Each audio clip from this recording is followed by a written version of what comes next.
Isang bagong Duterte ang nanginginig ngayon ang buong bansa. Pero hindi sa larangan ng politika, kundi sa loob ng basketball court. Sobrang saya po dahil di ko po akalain na ganun po mangyayari sa akin. Isipin mo, isang 18 anyos na basketballista may apelyidong Duterte. Ang mismong bumasag at nagpatalsik sa trono ng makapangyarihang Davao Region sa katatapos lang na 2026 palarong pambansa. Sino nga ba si Direk Duterte? Marami ang nagtatanong, apo nga ba talaga siya ni dating Pangulong Rodrigo Duterte? Ang sagot dyan ay isang malaking hindi direkta, pero magkamag-anak sila. Ayon mismo kay Derek, ang kanyang lolo ay pinsan ng dating Pangulo, kaya naman may dugong Duterte na nananalaytay sa kanyang mga ugat. Pero ang mas nakakagulat dito, hindi niya ginamit ang kanyang sikat na apelyido para sumikat. Sa katunayan, dinala niya ang isang maliit at hindi kilalang eskwelahan mula sa Rizal para pabagsakin ang mga dambuhala ng Philippine High School Basketball. Balikan natin ang makasaysayang gabi nitong May 30, 2026. Sa punong-punong EOC Evacuation Center sa Agusan del Sur, ginanap ang finals ng Secondary Boys Basketball. Kalaban ng Calabarzon ang defending champion na Davao Region na pinatatakbo ng powerhouse Ateneo de Davao. Sa simula pa lang ng laro, parang lalamunin na ng buhay ang kupunan ni Direk. Paano ba naman? Bumanat agad ang Davao nang nagbabagang 14-1 run sa first quarter. Ang buong Coliseum sumisigaw para sa Davao. Sino ba naman ang mag-aakala na ang isang 6 foot na manlalaro mula sa Angono Rizal ang magiging mitsa ng isa sa pinakamalaking upset sa kasaysayan ng palarong pambansa?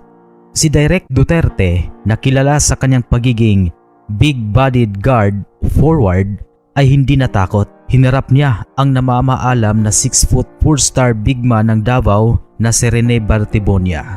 Sa kabila ng bintahe ng height ng kalaban, uminit ang mga kamay ni Duterte. Puntos dito, rebound doon, box out sa ilalim. Isa-isang tinapyas ng Calabarzon ang kalamangan hanggang sa tuluyan nilang makuha ang korona sa score na 79-62. At sino ang top scorer? Walang iba kundi si Direk Duterte na nagtala ng monster game na 21 points. Pero mga kaibigan, sa likod ng matinding tagumpay na ito ni Direk, isang matinding trahedya ang yumanig sa kanyang puso kamakailan lamang. Habang ipinagdiriwang ng buong bansa ang kanyang galing, isang malungkot na balita noong June 8, 2026. Ang kanyang mahigpit na katunggali sa finals, ang 2025 palaro MVP ng Davao at parating na player ng Ateneo Blue Eagles sa UAAP na si Rene Bartibonia ay pumanaw matapos malunod sa isang team building activity sa Aurora. Sa kanyang social media, hindi napigilan ni Direk ang maiyak at magdalamhati. Isinulat pa niya, "Ang gaw ang daya mo. Huling pagkikita na pala natin tong picture na to." Di mo makikita na sa kabila ng tindi ng labanan sa loob ng court, mataas ang respeto ni Direk sa kanyang mga kalaban.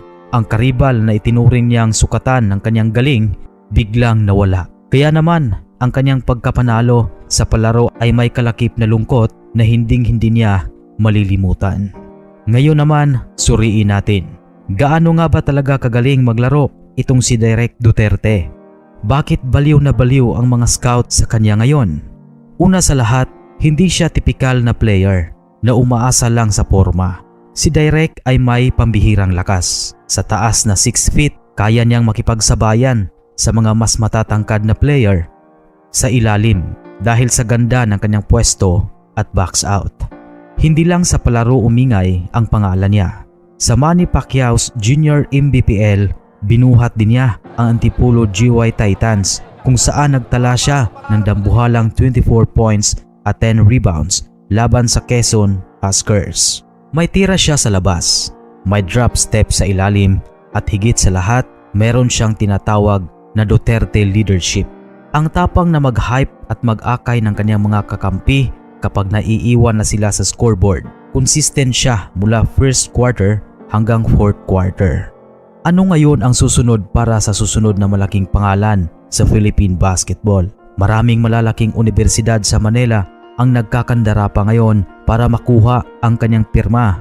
Pero ayon mismo kay Direk, sinadya niya talagang hindi muna pumili ng college bago ang torneo. Bakit? Dahil gusto niya patunayan na kaya niyang gumawa ng sarili niyang pangalan gamit ang sarili niyang pawis at hindi dahil sa kanyang apelyido. Mula sa pagiging isang simpleng batang nangarap sa Angono Rizal hanggang sa maging kampyon at bayani ng Calabarzon, napatunayan ni Direk Duterte na ang kanyang galing ay hindi lang basta chismis o umaasa sa pangalan. Siya ay tunay na may talento, may puso at may tapang na pampubliko man o pampalakasan ay tatak Duterte talaga. Kayo, saang universidad sa UAAP o NCAA pinakabagay maglaro si Direk Duterte? Sa Ateneo ba? Sa UP? Sa Lasal? O sa Letran? I-comment ang inyong mga opinion sa ibaba. At sa mga hindi pa nakapag-subscribe dito sa ating channel, paki-subscribe naman sa Boxbull TV. Maraming pong salamat sa panunood.